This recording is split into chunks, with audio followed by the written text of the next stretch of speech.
Hello, everybody, and welcome to the PC Gamer Show for November 7th, 2018. I'm your host, James Davenport. With me today, Chris Livingston. How are you, Chris? I'm very good. Thank you for having me on the show, James. I'm very happy to have you on this online show. Thank you for joining me. And the beard is coming back. It's coming back, so my viewers can finally, take that piece of cardboard off their monitor and reveal my true self. But also joining us today is some fresh blood at PC Gamer. Joanna Nelius, you're well, first of all, welcome to the show. Oh, I think you're muted, Joanna. There we go. You did Got it. Okay. You did it. Thank you. Yeah. We're happy to have you. This is Joanna. Everybody, say hello. You're the newest member of our hardware team at PC Gamer. Is that right? Yeah, brand new hardware staff writer. Started about a month ago now. Yeah, Awesome. And it's been crazy. It's been wild. It's been fun. It has been. And you are bringing to the show today sort of your impressions, your overview of a pre-built computer. Is that right? Pre-built gaming PC? Yes. Right. It's actually sitting right there. You guys can kind of see it maybe in the not. background. Yeah. Right on. Cool. No, not at all. I have your portrait squished for the show. Sorry, no dice. You guys will just have to deal with regular old pictures, which look a lot nicer. But and Chris, you're going to be talking to more Fallout, which is just your life now. Fallout 76. Yep, Fallout 76. Final beta is tomorrow, and I played in every single beta session we've had so far. So we'll be talking about that. Right on. And I just yesterday played a little bit. There was a 2-hour long window, which is hardly enough time to do anything. But I'll be able to contribute maybe a little bit. We'll see. But we're also going to be talking about BlizzCon, of course. There's a lot of interesting announcements that were, I don't know, that didn't go over so well with some people. And we'll be sort of delving into why and whether it's worthy of such criticisms. But there was a lot of really cool stuff. Maybe not big name stuff, but certainly small to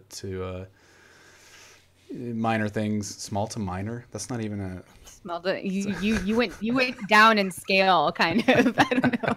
Small to minor.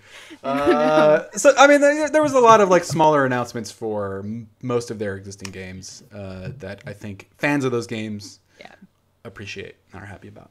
So we'll be talking about those, of course.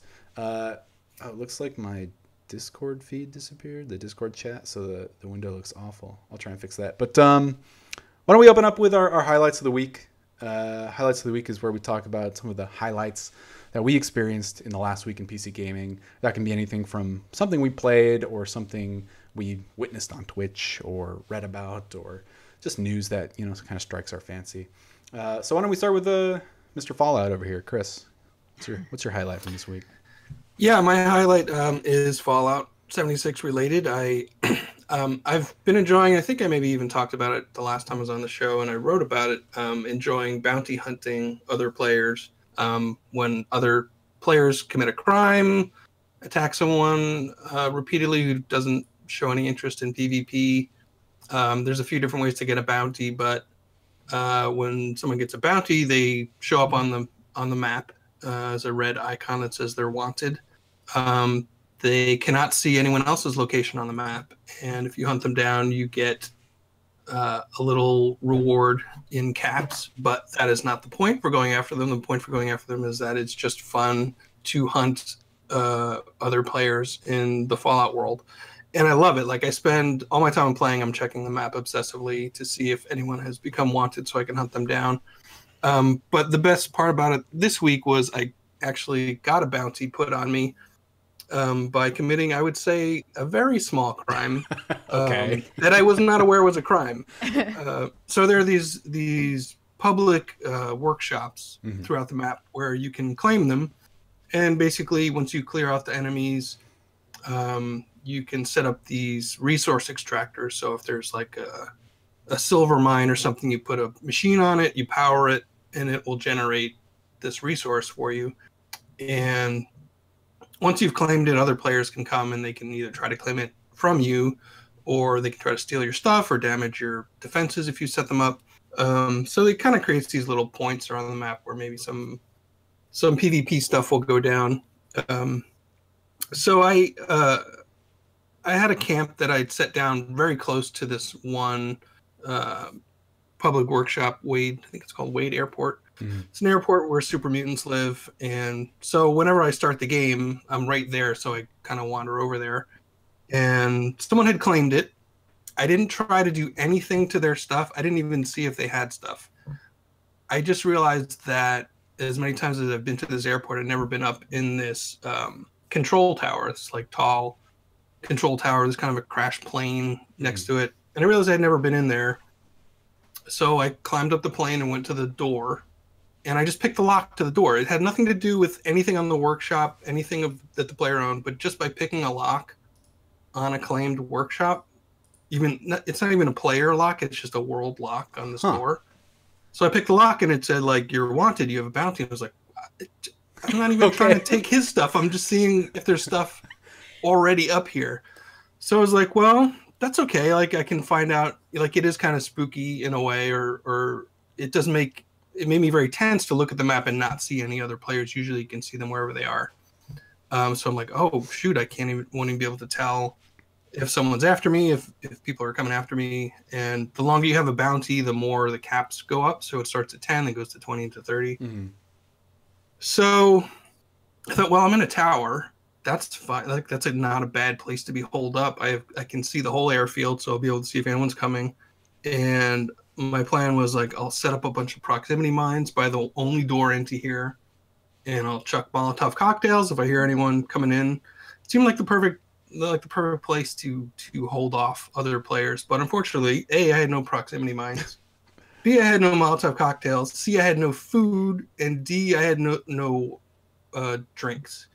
I had just had a Deathclaw battle that had completely wiped out all of my stuff.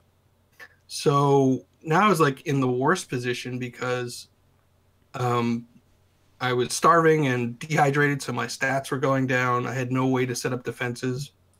So I had to leave after a while. Meanwhile, my cap bounty keeps going up and up and up, and no one is showing up. So I left the tower. I started sneaking around the rest of the airport and just looking for food and water and stuff, and thinking, like, oh, I'll get some food, I'll get some water, I'll run back to my tower. But I was kind of in this hangar, and I heard, like, a door open, like, somewhere nearby, and I was like, oh, shit. And I hear, like, some clunking and some other noises, and there's no monsters there, so I just know that players are there. And they really handled it really well. Someone came to the window of the hangar and was kind of moving back and forth, and of course I'm opening fire immediately. And they were it was really cool. They were, like, really distracting me while someone else came in through the door behind me and hit me, and then the other one rushed in, and it was like a really nice kind of pincher move. And I was really impressed. Like, wow, these guys really worked together to kill me for my horrible crime of picking a lock. And so they wasted me. Like, I had no chance. I think I got one shot in. And so I respawned, and of course my base is right next to the airfield. So I just ran immediately back out there just because I wanted to be like, that was really cool, guys. Because it was really fun. It was really tense. I've had people take shots at me before, but this was like, I could hear them closing in and searching for me. And the sound design in Fallout 76 is good, so you can hear them doing things nearby. So it was really fun. And I spotted them, and I just gave them a thumbs up, and they gave me a thumbs up and waved. And I don't know, it was just fun. I really enjoy, like, I think the PvP needs some changes to really be great, but I think the bounty system is fun, even though the rewards aren't great. And it could use a bit more, but, like, it's just so much fun to both hunt people and get hunted. So that was definitely that's fascinating. And I think we'll talk more about this, like, when we get to the Fallout segment, the full-on Fallout segment. But PvP is something I think they really need to lean into. But it sounds like that's cool. That's, like, the kind of thing I'm hoping to see more of or want. Yeah, it was fun. Yeah. It was fun. It kind of lent, like, attention to this multiplayer game that I think, like, I always think this sense of tension is something, like, I just enjoy it so much. I enjoy feeling that nervousness, even though I had really nothing to lose. I had some junk and I would lose, 40 caps or something. But just the situation was tense and fun, so I really enjoyed it. Cool. Right on. And Joanna, we'll hit your highlight last because it leads sort of directly into our first topic. But for me, my highlight was, well, I have two. I'm cheating. It's not cheating. I didn't say there were rules, did I? Cheater. Is I don't know if you guys were any of you in school when? Well, maybe not. It's a bad question. But were you guys aware of Line Rider back like in the early 2000s, like late? Actually, it was late 2000s. It came out in 2006. Like that browser-based started as a browser-based like Flash game.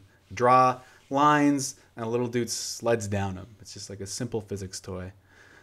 It sounds familiar. Sounds familiar. That part, yeah.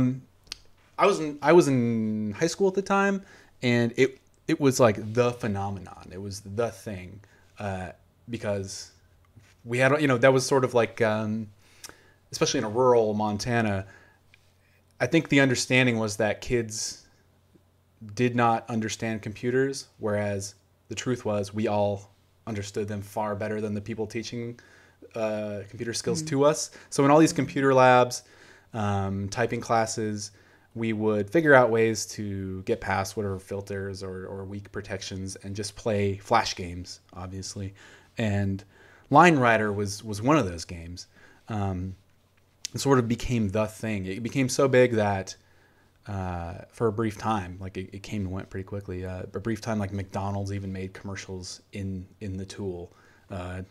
It would be as if they made, the equivalent to me would be if they made like Minecraft commercials in Minecraft or something to appeal directly to, But I was curious yesterday. It just occurred to me this was a thing for whatever reason, and I researched. I wanted to see if Line Rider was still around or if people were still making tracks, and they are. So I'm gonna play. You guys to see them will have to either open up the article or open up our Twitch stream. But let me pop over to our. I'm pressing buttons now. Boom, our laptop feed, and there are still a lot of interesting and fascinating, like impossibly cool Line Rider videos out there. This one's called Revival.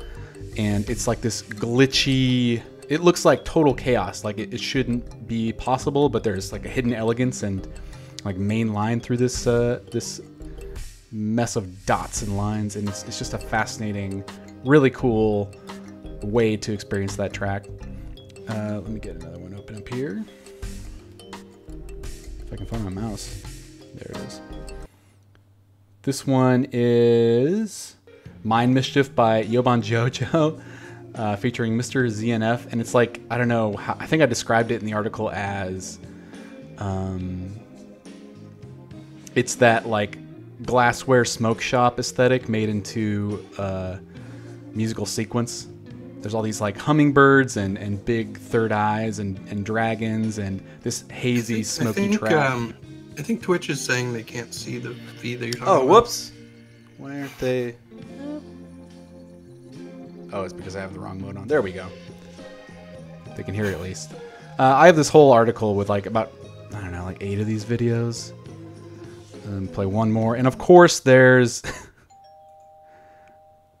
a meme that happened this year, but feels ancient at this point. Someone made a Line Rider track to Steamed Hams because you gotta. Of course, Steamed Hams. It was inevitable. It was inevitable. But I'll post a link in chat if you are one of the few who remembers Line Rider. There are some absolutely wild tracks out there, including one that's feature length. It's 50 minutes long, and it basically is this music visualization set to this post-rock album. I had so much fun, like kind of rediscovering those idle teen moments. And so you draw the track, and then the little guy goes through it. You don't control him as he's speeding through. Nope. All you can control is like the track. The track has certain, like, they've updated it since, and there are different kinds of tracks, and you can hide them. Like they're not visible to the eye. But there are like deceleration tracks, there are acceleration tracks, there are all sort, like there are lines that are just like have no collision, so you can like make art and not have your guy get hung up on it.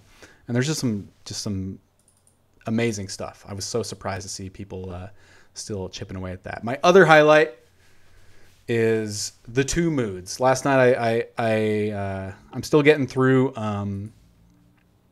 sort of the game of the year review list. I'm trying to touch on everything I missed or didn't spend enough time with.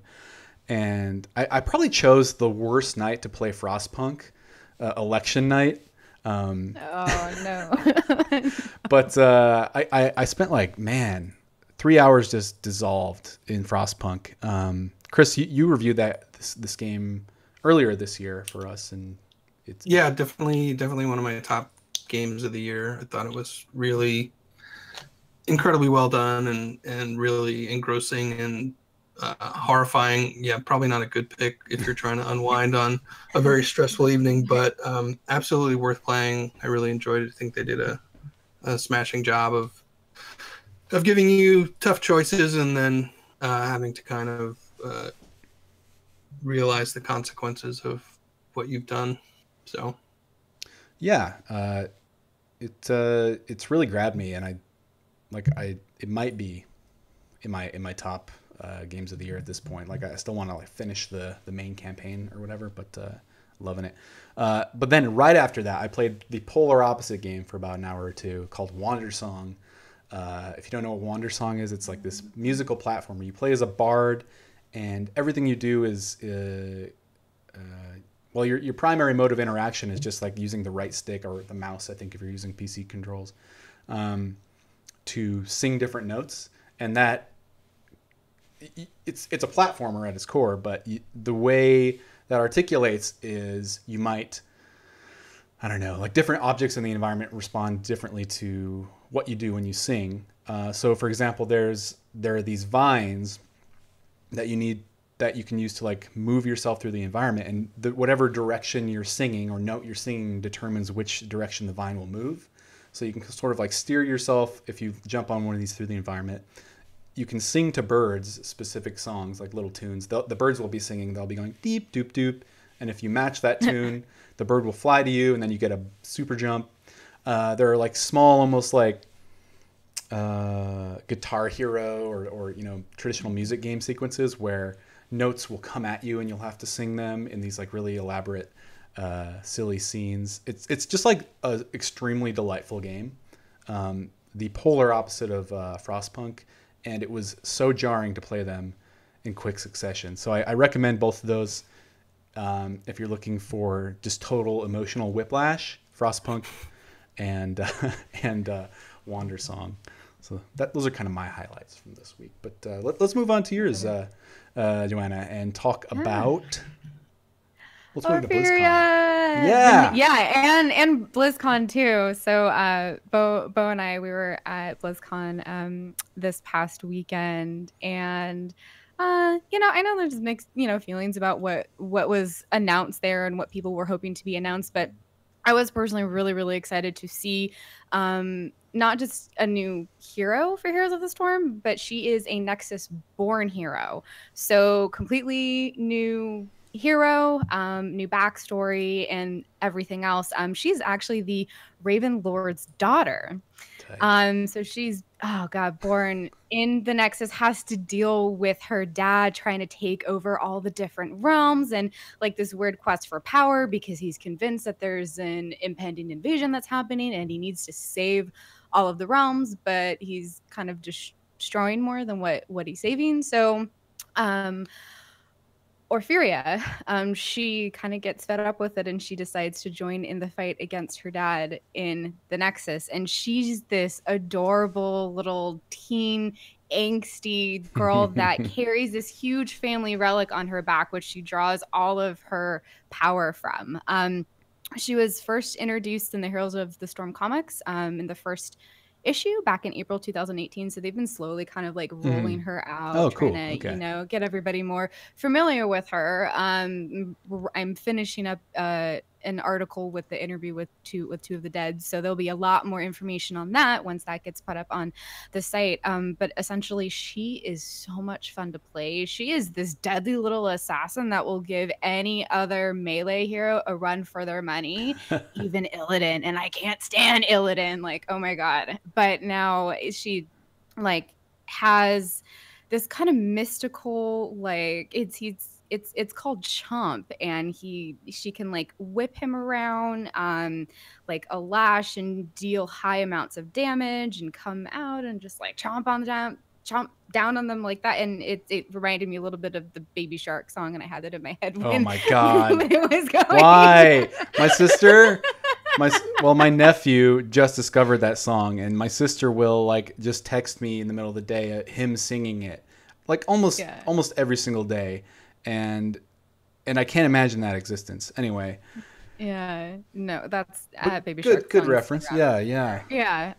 But some of her, she does also a little bit of have her abilities up right. She has a little bit of crowd control to her as well, even though that's not one of her biggest strengths. But one of her favorite ults of mine is something called Crushing Jaws, and it's essentially you can kind of place it wherever you want on the map, like strategically, to try to capture 2 or more heroes on the opposing team. And what happens is that the jaws, like, they'll come out like this, and then they'll chomp together, dealing a ton of damage and pushing all of them together. So that leaves more room for other heroes on your team to come in and who are better with crowd control, things like that, to do a bit more damage. But she's, whether you've been playing heroes for a long time or whether you just are getting started into playing heroes, she is a really easy to pick up and to learn. So,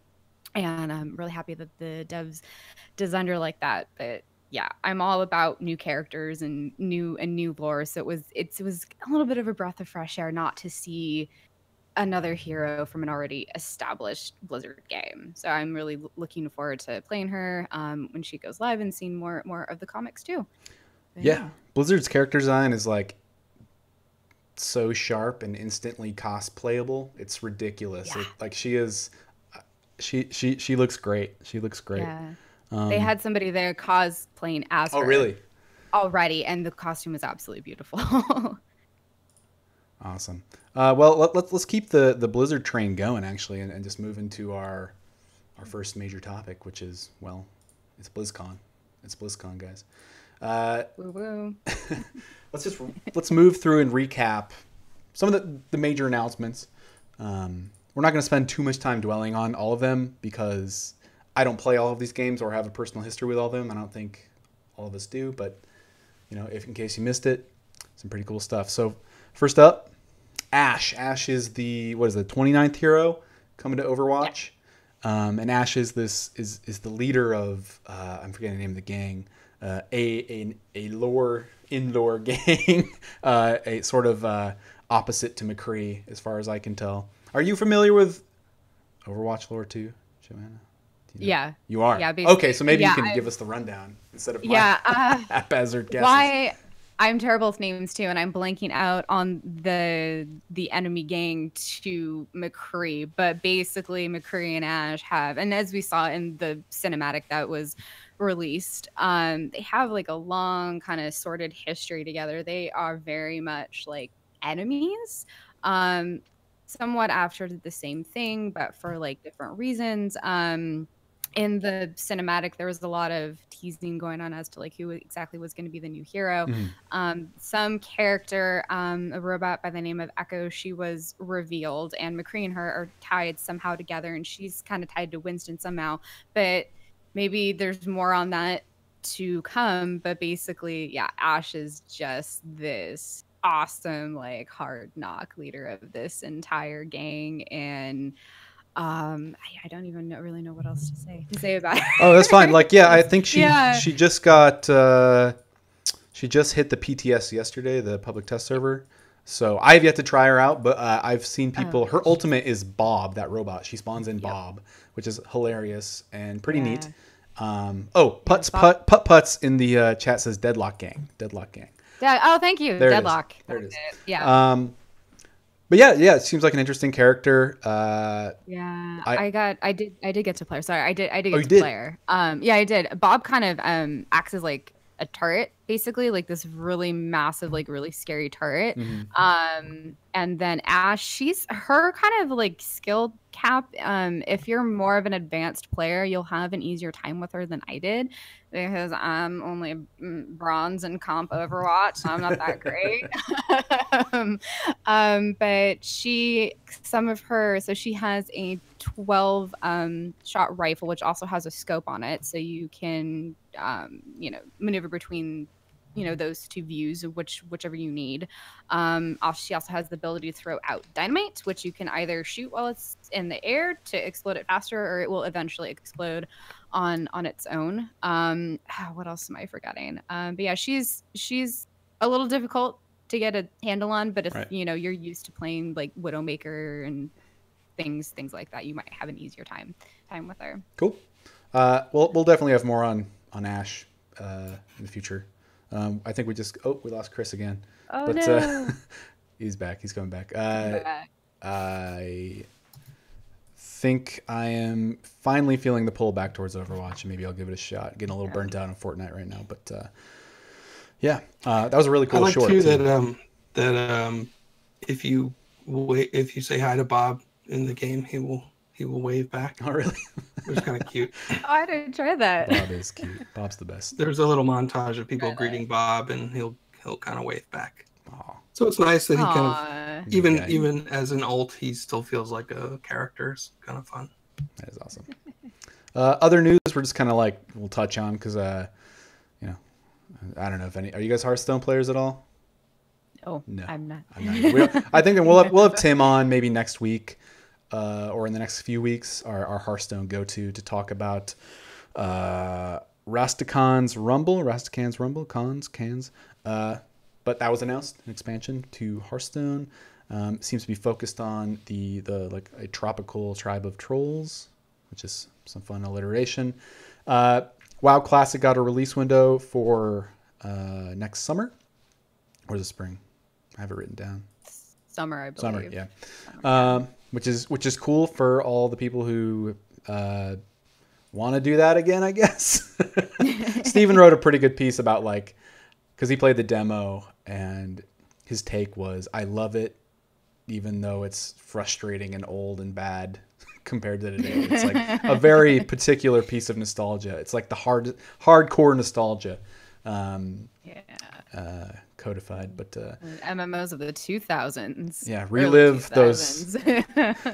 the first three in-game years of your WoW career, I guess. But it's cool. It's cool. I think I'm all about that kind of archival of these living games, and it's important to have a document of that stuff. The other big one, I think the most pleasing announcement, at least to most people, was the Warcraft 3 remaster, which it is what it is. There's some pretty cool features coming to it. It's like some brand new updated models. It will be multiplayer will be compatible with the original version, which is fascinating to me. It's pretty neat. We saw a brief trailer and cinematic, pretty damn gorgeous cinematic. Blizzard with always doing those. But yeah, that's also. Are you guys Warcraft 3 fans at all? No, I only started playing Warcraft when Legion came out, so I'm really new. Yeah. I missed it. Well, I played Warcraft 3, but I only played mods. Like I came in a bit late, and I actually played the original Dota mod a lot in college with my friends. But that's my only experience with Warcraft 3. But it's cool, great. I hope to see an updated Dota mod along with it, because that would be fun. A weird bit of all these snakes eating their tail with the MOBA Genesis. But the biggest one, the announcement that caused the most fuss was Diablo Immortal. And I think a lot of people were expecting Diablo 4 or some kind of mainline update. But instead, you know, we got a mobile Diablo game. It's an MMO, or billed as an MMO, so you can have more than the typical 4 or 5 players.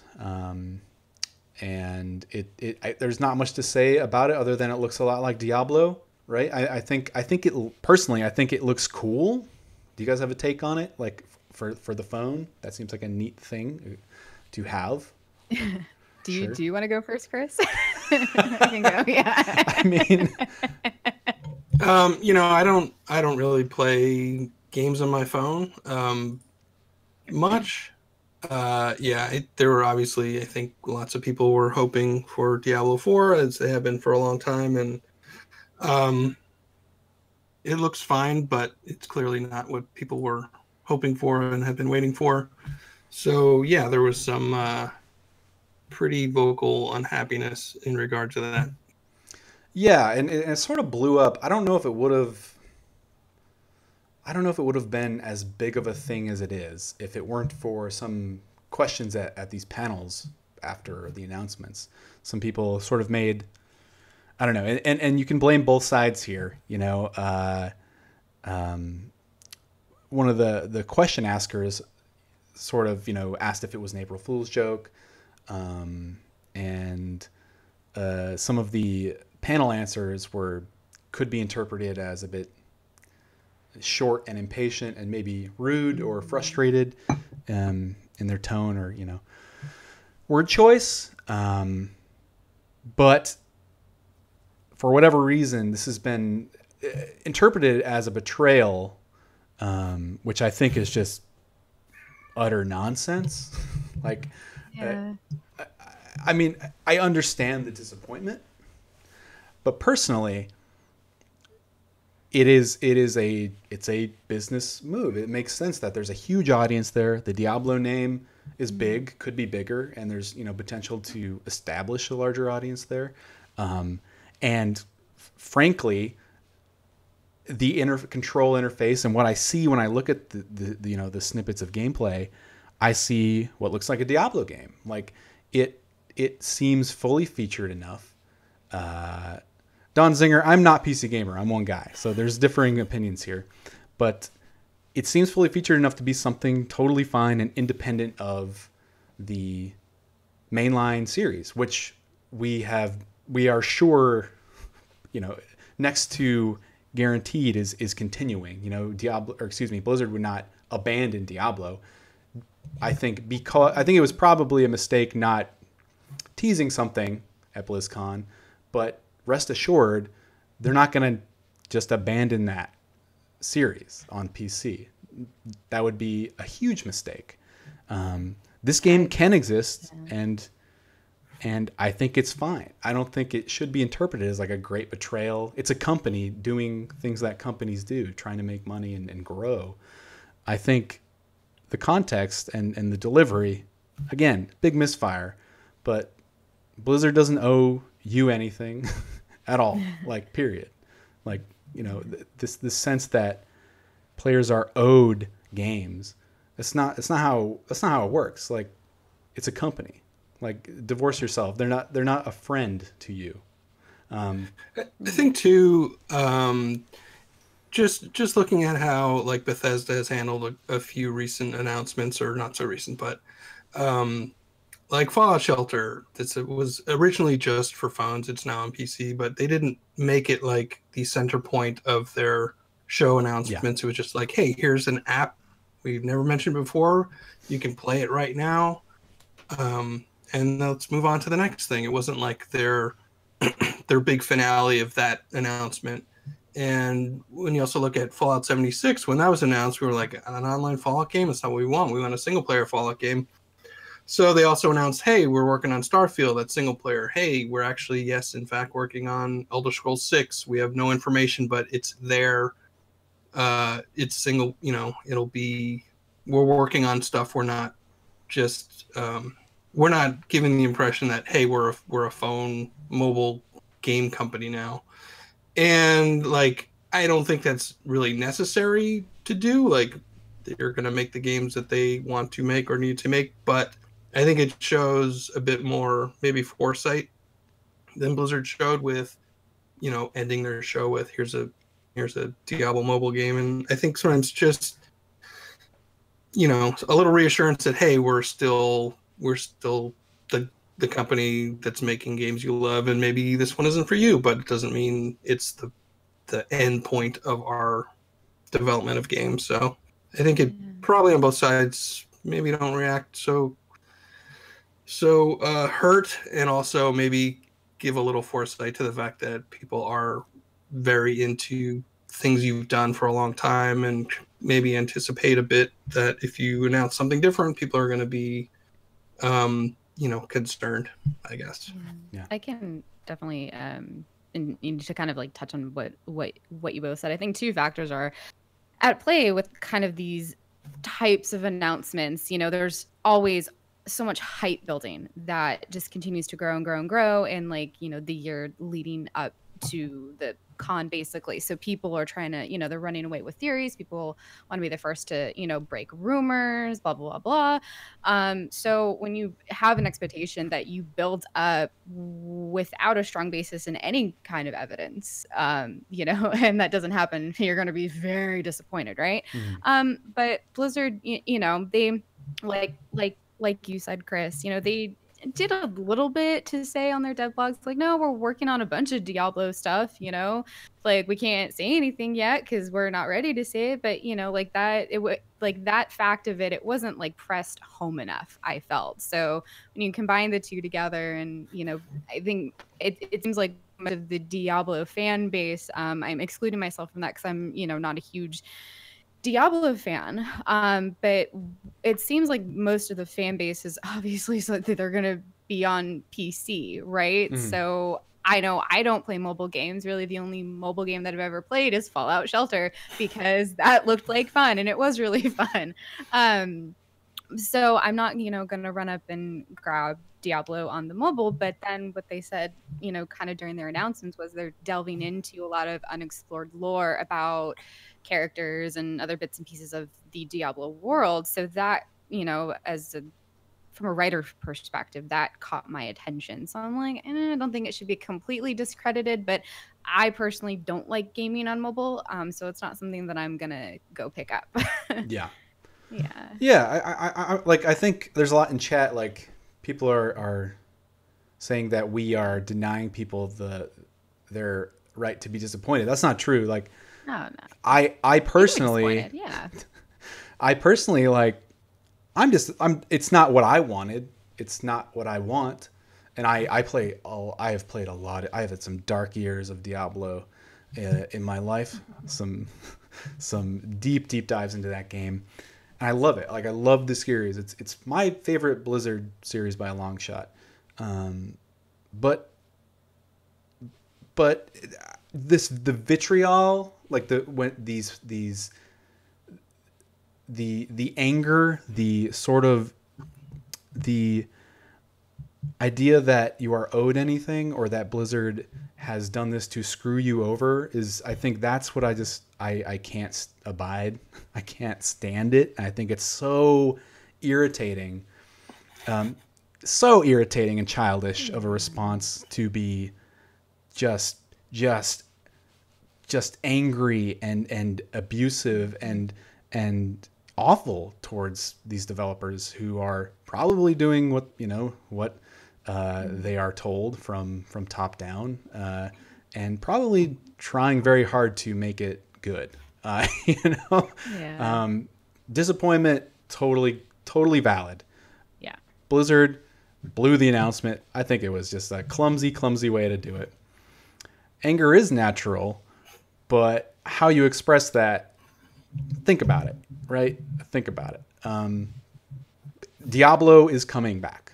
It's going to be on PC again. We can all rest easy. Just be a little patient. It's going to be fine. Yeah.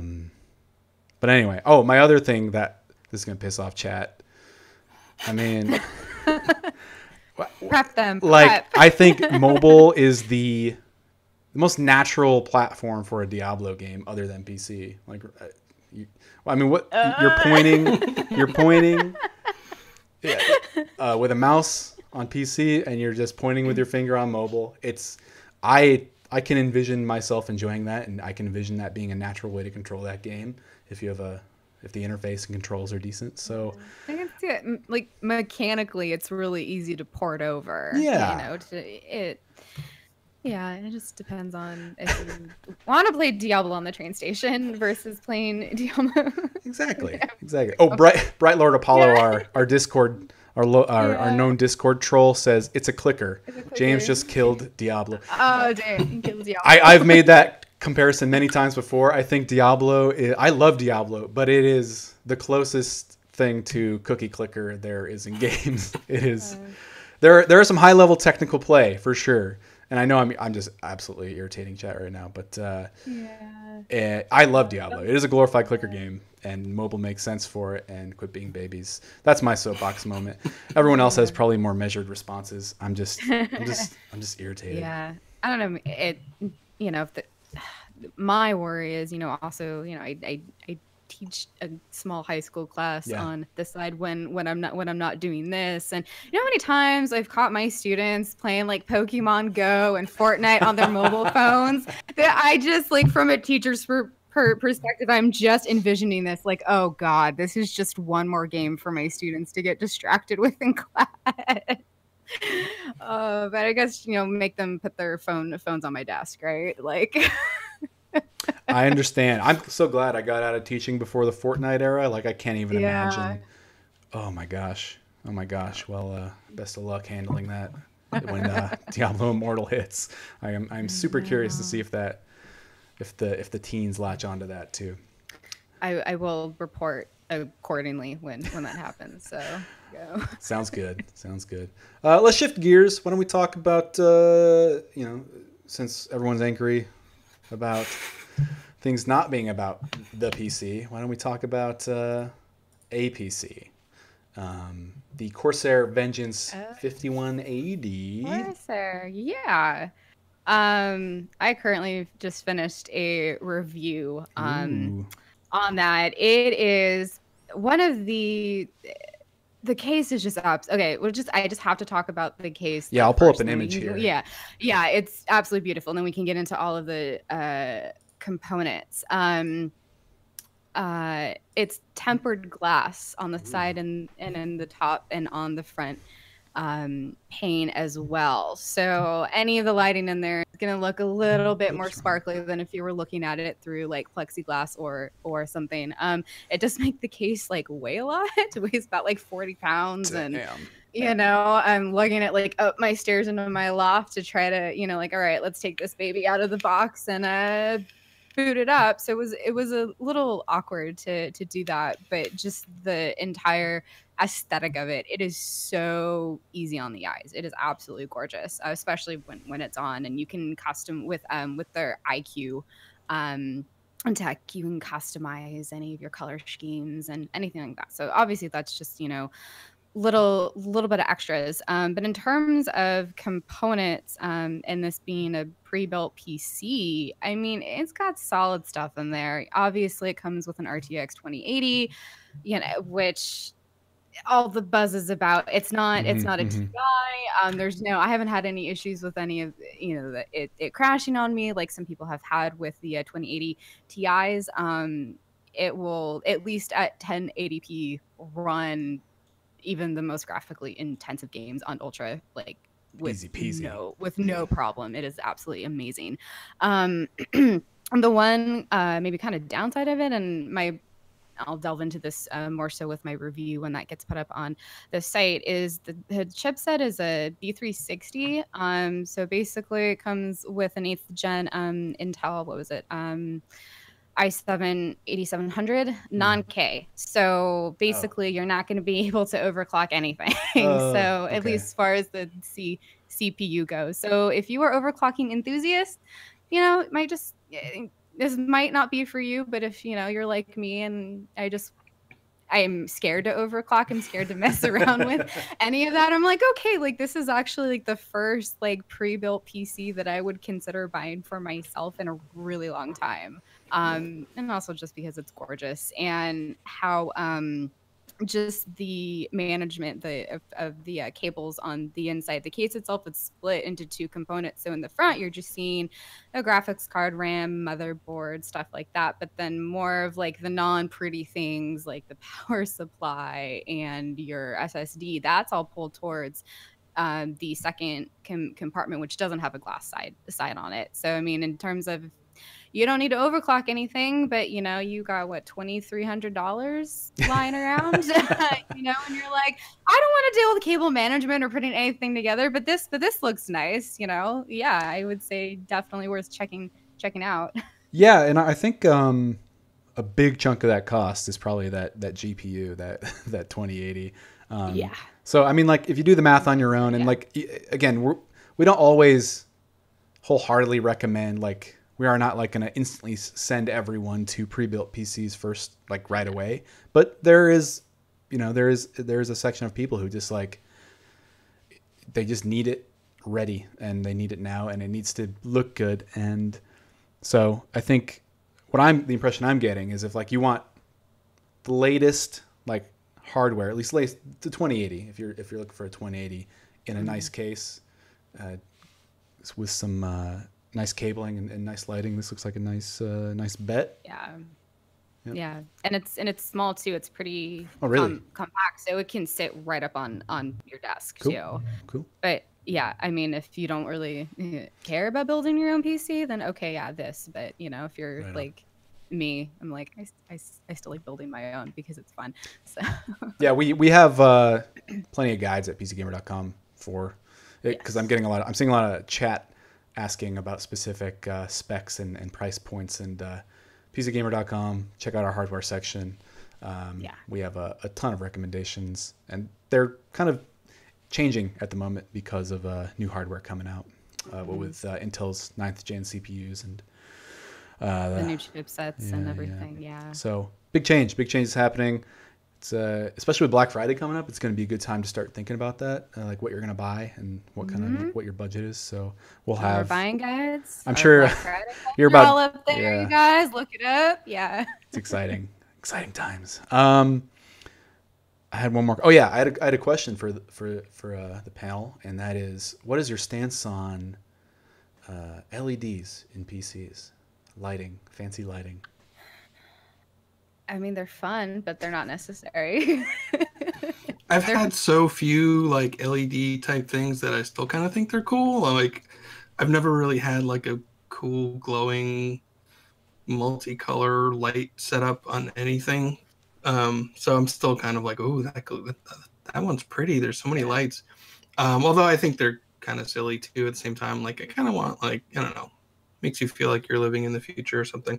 Although my last mouse had a weird LED light that would kind of travel around it, and I got really sick of it almost instantly. That sounds really. I'm like, I don't know, I ride the middle. Like, I'm not gonna sit here and customize my PC unless I have the room to display it, and even then it's kind of distracting. I get so easily distracted out of the corner of my eye. But I got these Logitech, forgetting the name of the speakers, but I think they're in our best speakers list. They have the LEDs that sync up with the profiles you can give to your mouse, and I have the Logitech, I forget the model, G250, I forget, something like that, and it syncs up with that. So anytime, and it's got profiles tied to my game. So anytime I'm playing the best mobile game on PC, Diablo, like, it will sync up certain color schemes and splash those colors against my wall. I feel like I'm in hell, because I am in hell, because people are mad about Diablo going mobile. Anyway, let's move on to another game people are mad about. Well, some people are mad about Fallout 76. So it's the final days of the beta. Chris, I can't find the subtitle I made. There it is. Yeah, there's one more beta tomorrow. It's 6 hours long. Following the 2-hour one, it's kind of weird. I was kind of expecting, when they put out their first beta schedule, it was like, one day you can play 2 hours, the next day you can play 3 hours, and 4 and 5. And I figured like this last week would just be like, we're just turning it on for the week, have fun. And instead it was 2 sessions, a total of 8 hours. So and that's it until the launch on November 14th. So I guess kind of the biggest thing right now is, as we've been playing, we've kind of been seeing, what kind of a PC game this is and what are the options for PC players. And there's been kind of a lot of disappointments, starting with some pretty basic features like, hey, I want to turn motion blur off. You can't turn that off, and Really? you can't adjust your FOV, and you can't adjust your depth of field, and there's no push to talk. There's no text chat, which is really starting to I just don't understand why you wouldn't have text chat in an online game. Not just for preference, but because some people really need it, because they might be deaf, they might be hard of hearing, they might not like talking. There's all sorts of reasons people don't want to use a mic in an online game, and that hasn't even been addressed. There was a Bethesda posted on Reddit today about some of the features they're going to be adding at some point, probably not before launch, but after launch. For instance, there was no ultra-wide support, which a lot of people who have this great real estate on their monitor found that there was no option to enable it. You could enable it by messing around with INI files. We found it looked good. It didn't stretch the actual graphics. In fact, it actually adjusted the FOV when you did it. The UI was stretched, but the actual image of the game looked great. Jared tested it out a few different times, but there wasn't an option to just do that. But they're going to be adding that. They have said that field of view slider is just not going to happen. And in fact, the last patch, there was a 30 gig patch before Tuesday, made it so you couldn't even adjust your FOV in the INI files, which we had been there. There was a way kind of around that in first person. In third person, you can adjust it by holding down your mouse wheel and kind of pulling the mouse down. It'll pull out the screen. But in first person, there wasn't a way to do it without messing with INI files, and now apparently you can't even do that. I'm sure someone will still find a way, because that's what PC gamers do. They're like, no, we want this. And like, even for me, I'm not like a big, like, my first trip into the menu isn't like I gotta stretch my FOV out.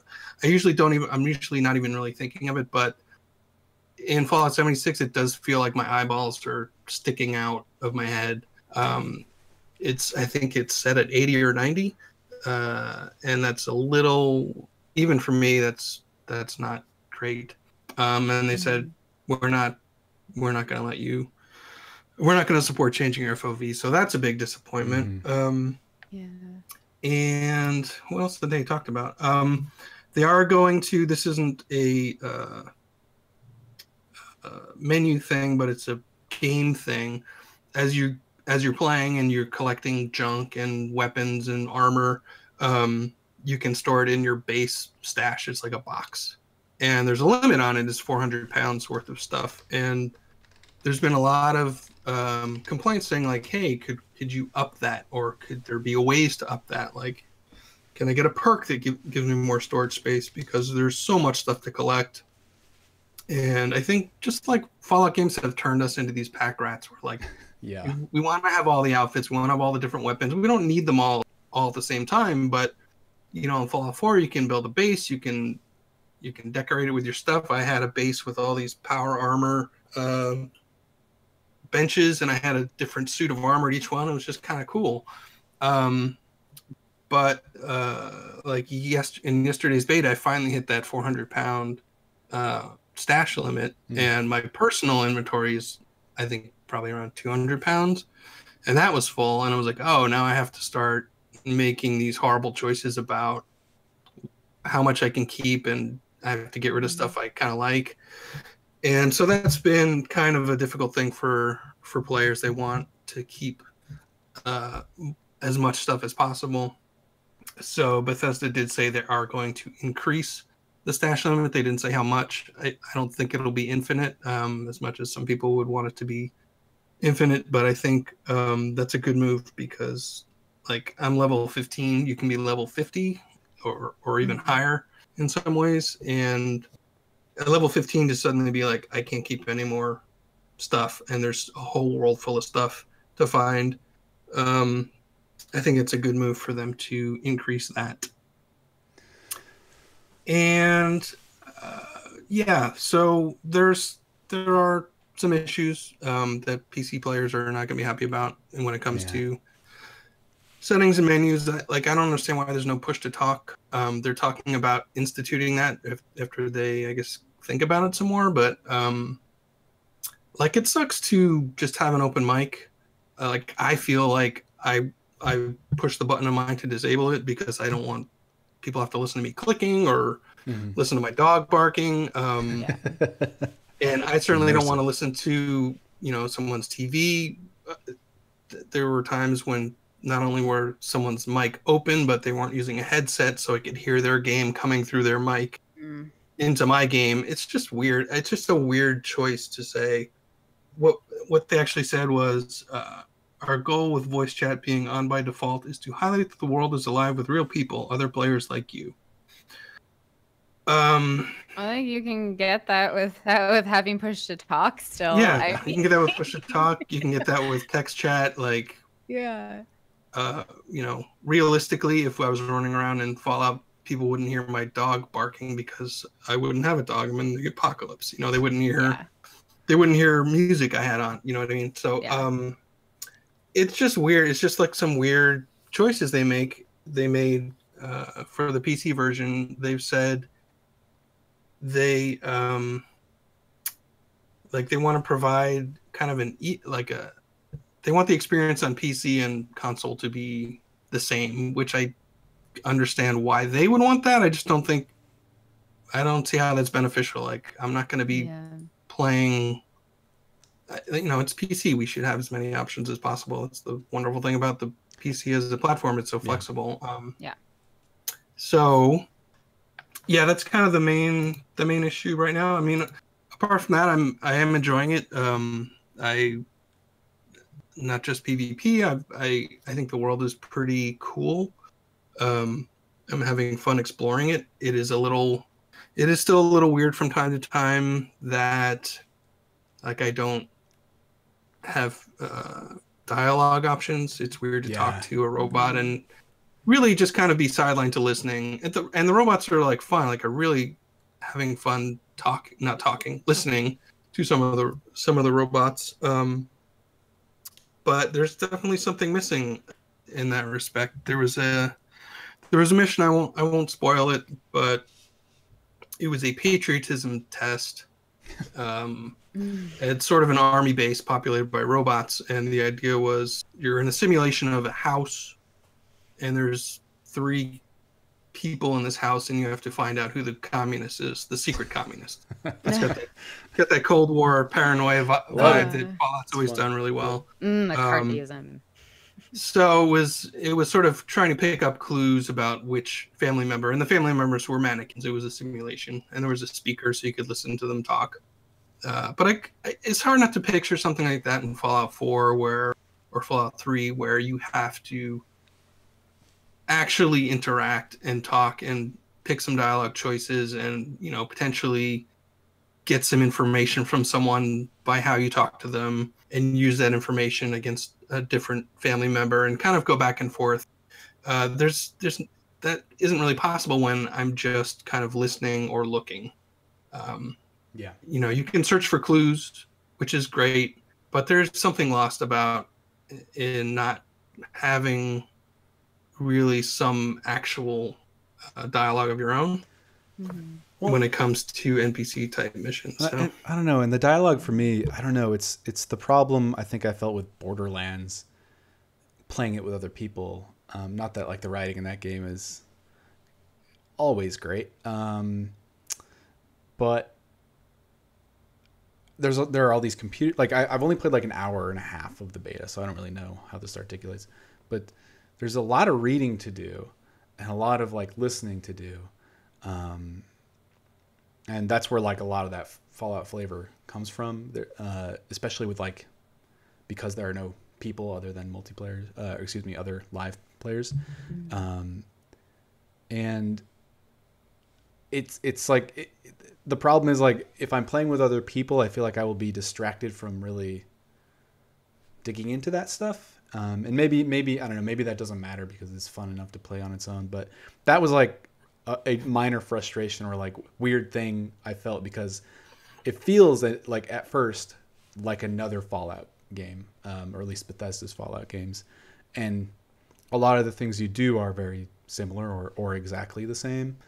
And like when I spent the first like hour reading a bunch of terminals, that like with all these really cool like diary entries and little touches and a lot of funny characters, and they all die in hilarious ways.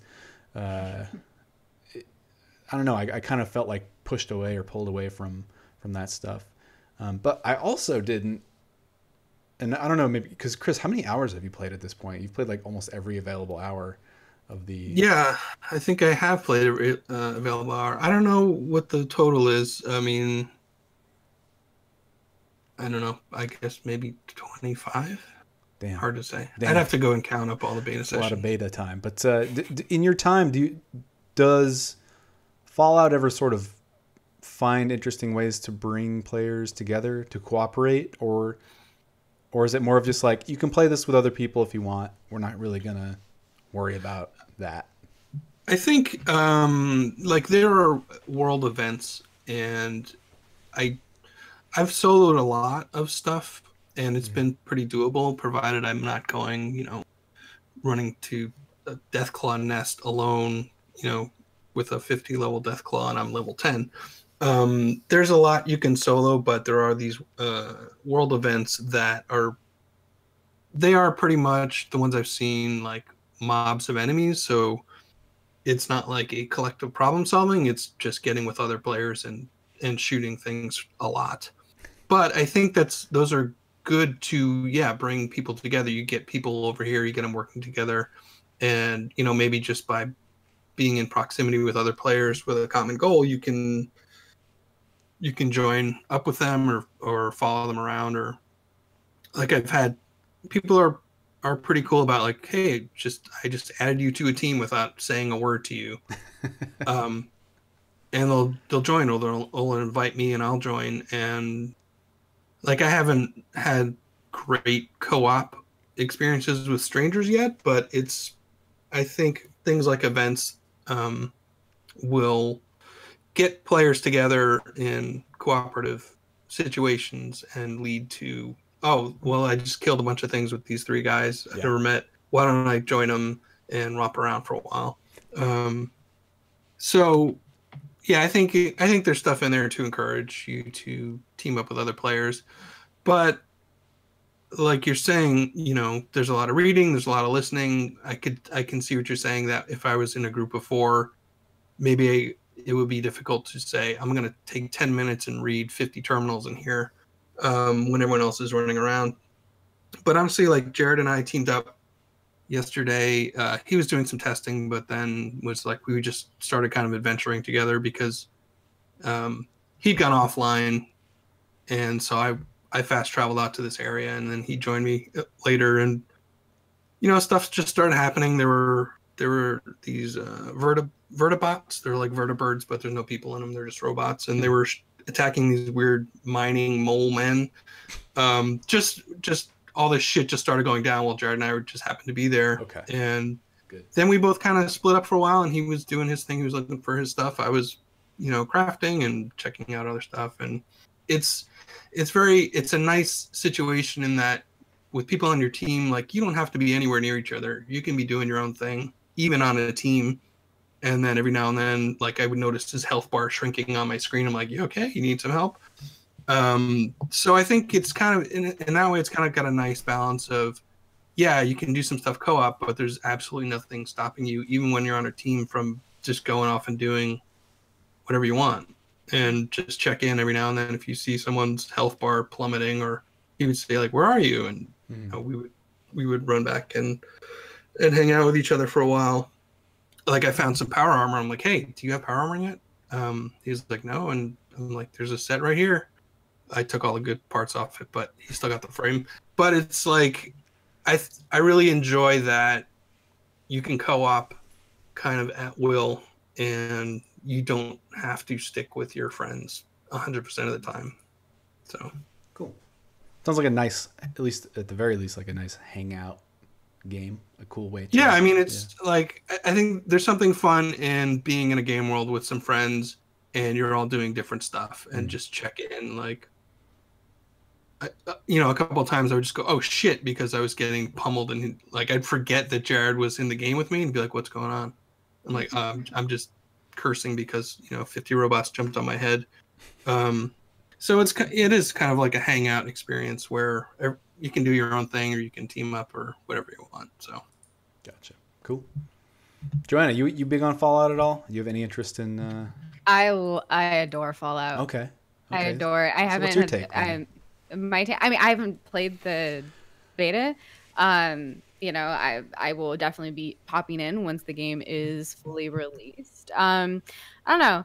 Everything that I hear about it, the way that it's structured, it seems like this weird like halfway point in between a solo RPG and an MMO, and Bethesda like figured out how to do that.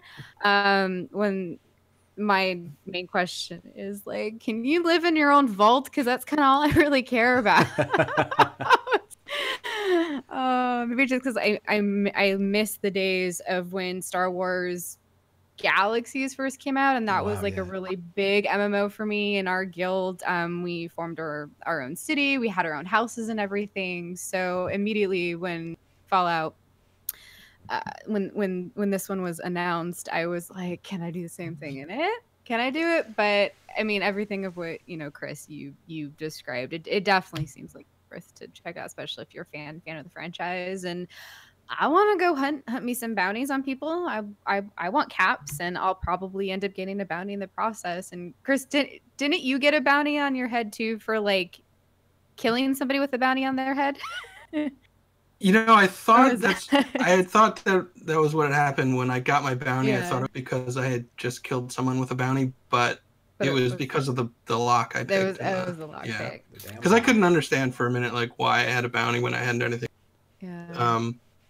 Yeah, so yeah, that's like a total like Les Mis moment. Like, I wonder if you still bread in this game, if there's like a Les Mis achievement if you hunt down that person who stole that loaf of bread. Oh, and by the way, I am pretty sure you will eventually be able to build a vault of your own.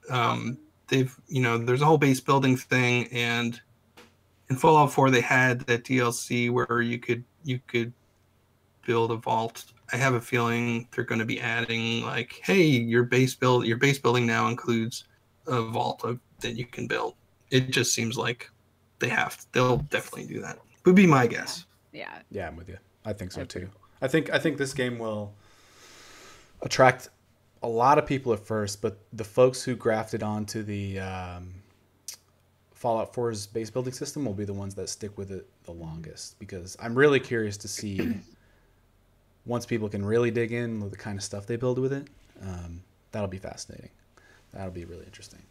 But yeah, tomorrow there's another the last session, yeah? So last session tomorrow, 6 hours long. It starts at, I don't want to guess in case I'm wrong, but I'm pretty sure. Yeah, I should look it up. I don't know when it starts. I think it's I won't say. I won't guess. But tomorrow, and it's fairly long, but Chris will be in there. I'll probably hop in and run around with you for a little bit, but then it comes out the following week. Yeah, I think for tomorrow, 11 a.m. Pacific, 2 p.m. Eastern, and goes for 6 hours. Right on. And by the way, they usually start a half hour early. They usually start 30 minutes early. Okay. I don't know why, but I'm always there camping. I'll be there camping it at 10:30 a.m. I suggest if you want to get as much time as you can, check it a half hour early because they start before their scheduled time, and cool. You can be the first one in there. Cool. But why don't we move on to listener questions and then close out and get back to work. Excuse me. While I pull up this list, I meant to ask you at the beginning, Joanna, since you're new here, and I want our community to get to know you a little better. What kind of games are you into? What are your name? Just list off a couple all-time faves. Why with the hard questions, James? I'm sorry. They don't have to be like absolute faves, but just genres right. or Okay. So I mean, in terms of online multiplayer, just lately I've been playing a lot of Overwatch. So that's pretty much my go-to game when I have some downtime. But I'm mainly a narrative adventure type person. Okay. Like What Remains of Edith Finch, Oxenfree, the Life is Strange series, Gone Home, Vanishing of Ethan Carter, stuff like that. But also anything that is horror related. That's right. That is what I want. Like, I want to play all the horror games, even though they make me cry a little at night. Maybe don't tell anybody. But no, that is my absolute jam. If there's blood and screams and horrible things that happen in it, then blood and screams. Then it is all mine. Cool. But right on. Some good genre choices there. I'll have more trivia for you in future shows. All right. So stay on your toes. But let's open up with our Discord PC Gamer Club questions first. If you don't know what I'm talking about when I say PC Gamer Club, go to club.pcgamer.com to find out more. It's a monthly subscription service. It's a way to directly support us. You get an ad-free experience on the site.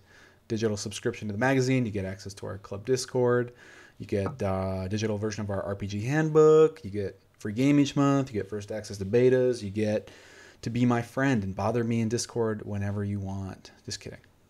I'm never bothered by your messages. I love you all. But you also get to throw questions at us that we prioritize before Twitch. If you have a question in Twitch chat, just tag PC Gamer. Make sure you tag us. Otherwise, I will probably miss it. And we'll get to you if we can. We have about 15 minutes or so. Yeah, somebody's directing a question at me. Have I ever played Return of Oberdin? Have not. Have heard amazing things, and I probably should get on that ASAP. You should. You should. Yeah. You definitely should. I just finished it 2 days ago, and man, if you like murder mysteries and you like I do. Well, I don't want to spoil anything by even describing it, but murder mysteries on an old ship. Insurance adjusting? What if I like insurance adjusting? Will that be? You will. This is your game. This is the game? Yes. I love murder and insurance. Hell yeah. Hell yeah. I always forget that's who you are. Anyway, into the Discord Q&A. Battle Waffle asks, what's the first game you got really, really good at competitively? Joanna, you've got an answer here already, so let's hear it. None, unless you count Braun, comp ranking, and Overwatch good. I have no point of reference, but it's probably better than most people on PC Gamer staff, so congrats. No, Bo's really good. You should ask Bo. I thought he just liked the skins. I thought he just liked the cool skins. He's like talking like, oh yeah, gold, platinum rating, and I'm like, say what now? Like, no. So tips, tricks, how to finally get out of bronze that I've been stuck in for the last 3 or 4 seasons. Always appreciate. I recommend clicking on their heads. So that's my clicking tip. on their heads. Yes. Yeah. Okay. Chris, you ever get competitive? Half-Life 2 Deathmatch, that game that no one played. Yeah. I was so good at that because I did not ever pick up a gun or a rocket launcher or a machine gun. I would use the gravity gun to pick up objects and throw them at people. And I was very, very, very good at it. I was always on the top of the leaderboard at the end. I don't know. No, it was not popular, but it was fun, and it was probably the only game that I showed any skill at, unfortunately. I mean, that's like a bullseye with our audience. They'll all nod their head and pat your back for that one. So own it. Yep, gravity gun, throwing things at people. The other thing was like picking up an object meant you had a shield. So people, you can shoot your stupid gun at me. I'm going to block it with this file cabinet I'm holding, and then I'm going to throw the file cabinet into your face, and you're going to die instantly. Top tier strats. Yeah. Yes. Good stuff. That was it. I've been a failure at everything else. Yeah, I mean, same boat. Like I don't really ever get too competitive, and I don't stick with competitive games for very long. I would say like Fortnite is the one I'm best at, and I'm not even very good at it. If only because it's the one I've stuck with the longest and have like some observational skill. You can see me, and it looks like I can do things that the average person can't. I still don't win very much, but thanks for the question, Battle Waffle. Viddy Vane, a quick question here. Are you following up with reports on the class action lawsuit that Riot Games received recently? So we are. I mean, we can only report on what is disclosed from that case as it progresses, but we are definitely keeping an eye on it. So expect further coverage. If you don't know what we're talking about, go to pcgamer.com/news and do some reading. Triple Stack. How do we convince console peasants that they are filthy console peasants without calling them that? Oh. Wow. Ouch. I have some consoles. Do you guys have consoles? I have a ton of consoles. I love consoles. Actually. I have an Xbox One that I bought just to play the Fallout 76 beta, and during the week it was an Xbox, and I'm returning it not because I think anyone is a peasant for using a console. I think people should play games on whatever platform they love, and that includes phones, switches, consoles. If you're playing a game, I think it's great. I just don't personally enjoy them. It's not a PC superiority thing. It's just I love playing games on a mouse and keyboard. I don't love playing them on a controller. Yeah. So yeah, as long as we're all playing games, that's good. It's a good thing. Yeah, I recently, well, like several months ago, I bought a PS4 specifically for Detroit Become Human. Up until then, the only consoles that I've consistently owned are like my N64 and my GameCube. Basically, had an Xbox at one point, but then got the Red Ring of Death and then got rid of that real quick. But for me, it's a dexterity thing. I am much more comfortable with mouse and keyboard rather than a controller for whatever reason. And I actually discovered this when I played Halo for the first time. When that game came out, I'm much better with Southpaw settings than I am with default. There's just something in my brain that it won't. It's like when you pat your head and rub your stomach, and then you try to like do it the opposite way, but with the same hands instead of switching. Like that's what it's like with controllers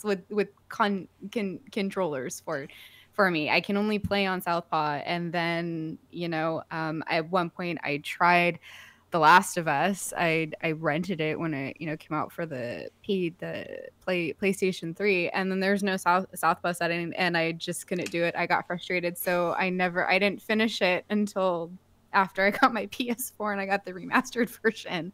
So it's just a dexterity thing, really. Yeah, and I think like at PC Gamer, a lot of us, I would say all of us prefer the PC because it is so open and interesting and customizable, and you can kind of like play how you want on it. And consoles are just another way to play. We don't really like to look down on anyone who's just trying to have fun and enjoy the same hobby, but yeah. Where's the next one? Mildos. Lots of remakes happening these days. Tell me about it. Like proper remakes of classic games. What's a game you think should get remade? I put down here, kind of on the subject of Fallout 76. I would love to see, I don't know what kind of remake. When I say remake, I think I mean reinterpretation, because I would love to see Fallout 1 and 2 maybe not done ARPG or CRPG style, but done in a first-person style. Not to say that it should be made less complex or anything should be necessarily altered about the narrative, or maybe so. But I would love to see like a first-person interpretation of that with like amazing graphics. I don't know. That'd be fascinating to me. What about you? Yeah. You too. Yeah. Any ideas? I have mine on there. I want to see, and I'm completely going to pretend that the 2005 remake of Area 51 ever even existed. I want like a brand new proper remake of the 1995 arcade game of that. I'm trying to remember. I gotta Google this.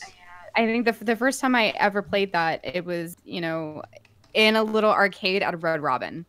When I was younger, when Red Robin used to have arcades. Oh, yeah. Red Robin, you should bring those back. And it would just you could do it, you know, just solo or co-op, and it's a first-person shooter, and you're just like killing all these aliens that are taking over like a big military compound base and everything, and you just keep going as long as you could until you ran out of quarters and died, basically. But I would love like a proper like remake of that for the PC. Cool. And yeah, could even be along the lines of like maybe Black Ops 4 Zombies, you know, kind of just that whole setup. You know, I think it would be a really good time to remake it. Good shout. What about you, Chris? You know, if we go way back to my Apple II game days, there was a game called Captain Goodnight. What? This is ancient, and I haven't even really looked it up in a long time. I couldn't tell you who even developed it, but it was a sort of side-scrolling game where you would shoot robots, but you could also like fly planes. I think there was a submarine, and I remember playing, like, it just felt like a cool adventure, even though you basically just shot things. Cool. I would like to see that back. Right on. What's that, Mr. Goodnight? Captain Goodnight. Captain Goodnight. I'm gonna link folks that. I probably should have. Yeah. Probably should have had a link, but it's I love the name already. Cool. Next question. Crusader Raider, who normally goes by Score, asks, which games do you love now that you once hated? Shout them out. Shout them out. Oh. I don't know if there's like any None come to mind? game that, I mean, there were like a lot of ones from my childhood that my dad should have never let me play.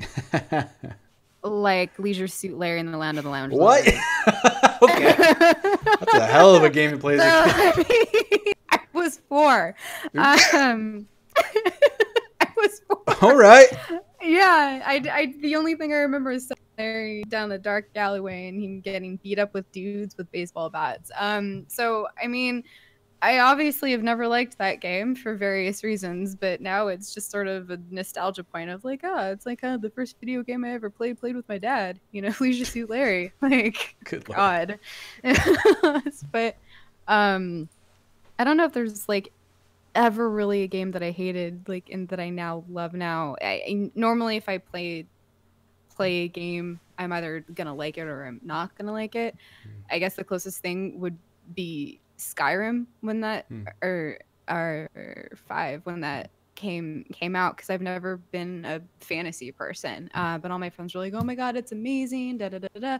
So I went in and was just absolutely astounded with how much you could do that game, all the storylines and everything. So I gradually like grew actually to like the RPG genre again. So cool. Maybe that's the closest one. Yeah. What about you, Chris? You know, I really hated DayZ for a while. When I started playing the mod and then the standalone, like, I was just like, I don't get this. I think my first time I spawned in, it was nighttime. I could not see anything. I was like, this is fun. I'm stumbling around in the dark. And then another time I spawned in and someone ran over and punched me to death. And another time I spawned in, I ran through the woods until I starved to death. And I was like, what the hell is this? This is terrible. I'm not having any fun. And then eventually, like, DayZ Standalone became one of my favorites. I played, I don't know, almost 300 hours of it, and really came to love the struggle and the survival aspects and the tension of other players. I just became really, really involved in it, and I think a lot of people hate it now because it hasn't been finished. Although that's some news we didn't cover. It's now in beta. As of today, I think. Nice. And they're still saying it'll be released by the end of the year. We'll see how that goes, because there's not much a year left. Yeah. Yeah. But yeah, that's definitely one where the first probably 5 or 6 times I played, I was like, why are people so in love with this experience? I hate it, but then eventually totally loved it. Cool. For me, I'd say Dark Souls 2. I love the Dark Souls series, but my entry point was Dark Souls 2 many years ago. Like when it first came out, I was teaching high school at that time. One of my students was like, "Mr. D, you gotta play. All right, so I went on, got it, played it, hated it, absolutely hated it. I was like, what the hell? What's the point of this? It doesn't make any sense. It's so difficult. Why is it so punishing? I don't know what happened. Like I years later went back and played Dark Souls, and then reviewed Dark Souls, and then revisited Dark Souls 2 after the Scholar of the First Sin edition came out with all the DLC, and just I honestly, when I think back on the entire series, it stands out as one of my. I don't think it's the best game, but I think it's my favorite in the series because it's so strange and bloated and imperfect, and I like those imperfections. I think have a lot of charm in the greater context of the series. So, Dark Souls 2 for me. Couple more questions. We're running low on time here, but Logic Bomb 82. What are your favorite cons to visit, and why? Cons are conventions. In case anyone was wondering. You guys have any? You guys love conventions? You big fans of conventions? Sweaty, packed auditoriums and warehouses? Those are the kind that I try to avoid. Yeah. No, I'm just kidding. So what do you like then, Joanna?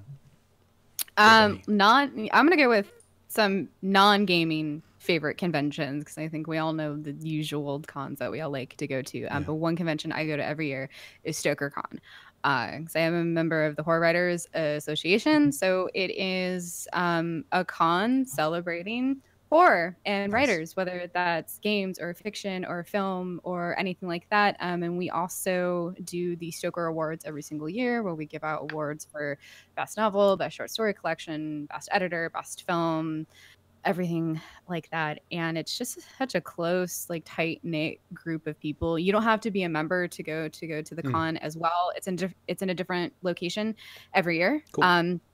Next year it's in Grand Rapids, Michigan, and then in 2020 it's going to be in the UK. I forget in what city, but it's in England somewhere. So it'll be the first time we're going international. And then the other one is CrimeCon. If you love true crime, if you like watching forensic files, do you go there and just is it just booths on how to rob, or like, here's my vandalism booth, here's my... No, I mean, so it's a lot of different things. It's also kind of geared toward like the study of true crime, and there's also like forensic science panels and interviews with actual homicide detectives and things like that. So it's basically taking all the like unsolved mysteries and forensic files, those kinds of shows, and putting it in as a convention, and it is absolutely amazing. That sounds awesome. Yeah, that is amazing. I want to go to that. Cool. You a con guy, Chris? No, I'm not a con guy. Con man? I'm not a con man. I would say of the ones I've been to for work, like I think QuakeCon is pretty great. The first time I went a few years ago, I was like, hey, here I am. I'm the guy catered to with all the interviews and things I want. And it's like, no, this isn't for you, media boy. We'll get to you later, because right now, it's very much for fans. It's very much for, it's just kind of cool to kind of be walking around and see, oh, there's, Marty Stratton or Tim Willits spending, hours just with fans, just with people who love the games and want to talk to them. I was like really impressed by that. I thought it was like really great to just look around and see the people that I'm like, I really want to interview him, but he's spending the entire weekend just talking to fans of the game, and they've got that huge LAN party, which is really great too. It just felt very fan based. Like, let's just get all these fans together, and there's board game rooms and there's all sorts of events and things like that. So Cool. I think it's very nice and different than something like E3, which feels like so much about, Yeah. Hot and sweaty. Press announcements. It's hot and sweaty. Yeah. Yeah. Well, QuakeCon is hot and sweaty too, but it just felt like if you're really a fan of these games and the people who make them, it just seemed like a real treat for people to go to. Nice. That's cool. I like that. I've never been to a PAX either, so. Oh, you haven't been to a PAX? PAXs are so hit and miss for me, but I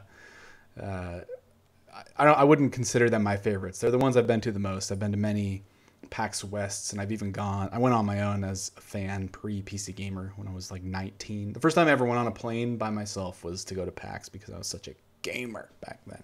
I'm still a gamer now, I guess, but not so big on PAX anymore. But I do like small town sci-fi conventions because they're so weird. They almost feel like a church potluck. They're always set in like these like reappropriated buildings that normally I don't even know why these buildings exist, but the carpet sort of has just smells like dust, and the lighting is always a little too yellow, but there's just a bunch of, you finally see the dorks all come together in these small towns like BlizzCon. Love it. In Missoula, Montana was always fun. And I even got to see like probably the highlight was just like George R. R. Martin like had booked an appearance at MissoulaCon like 5 years prior to him blowing up, but he honored his appearance and went like at the peak of Red Wedding, attention during that time, and they hung out with like a small group of fans in like a hotel lobby until like 3 a.m., which was like pretty cool. I'm going to check out UConn, I think that's what it's called, because now I'm in Eugene, and they are having a local Comic Con. It's a Comic Con, classified as Comic Con, and I'm curious to see what that's about, but it seems to get a good reception every year. And I think I can handle these like theme cons on a smaller scale because they're easier to navigate and sort of you don't feel as anonymous. You can sort of see some familiar faces if you're local. That's fun. But yeah, cons are always good. Like not to shit on PAX or anything. I love going to those, and I am so grateful to go to those and have a great time. But they can be overwhelming for a more introverted personality. Yeah. Let's see. Okay, yeah, we are over on time. I will save some of these questions. Hello, everybody. Hey, seeing some good names in chat. I see your questions. I see you. I'm sorry I didn't get to them, but thank you for tuning in and asking them, all of you. Bring them next week, or join the club and send them my way, or PM me and bribe me to ask them first. Yeah, that's gonna do it for us this week. You can. I should caveat what I usually say at the end of the show by saying that our RS feed is having problems, and we are currently addressing it. Like I guess a bunch of episodes disappeared from iTunes and other providers all the way back to January, and new episodes are not appearing. You can still listen to us or download the MP3 directly at pcgamer.com/tag/podcast. So go download it there for now. I will upload as many of these once we get it fixed. All of the missed episodes and the backlog, if that is possible, which it should be whenever we get that fixed. But otherwise, you can catch us on youtube.com/pcgamer or watch us live at this location, twitch.tv/pcgamer, every Wednesday at 1 p.m. Pacific. I can't do the math for the time math for you, so look that up. I know daylight savings just happened, so a bunch of our UK folks are confused about why we're starting and when. Joanna, I don't know if you know this, but usually I close with a very beloved catchphrase that everyone loves, and I think really sums up the spirit of PC gaming. And I don't know, maybe you could, since you're a writer, you can help me. I guess we're all writers. Fuck. Yeah. Oops. You can help me workshop this, but right now it's never forget the power of play. It's pretty bad in a good way. Game on. Wes hates Game On. Chris. I think Chris hates Game On. I think Chris hates all of these. And I hate both of them. He hates both of them. So I think I'll forego a catchphrase this week, but I just want to plant that seed in your mind, Joanna. If you can come up with a terrible catchphrase that will irritate both Chris and Wes, please let me know. Doesn't have to be right now, but since you are a horror writer, I expect a horrifying catchphrase. Yeah. and I love puns, so perfect. This is going to be a hell of a catchphrase, I can tell already. We're baking it. All right, but until next week, we'll see you all later. Bye, everyone. All right, bye guys.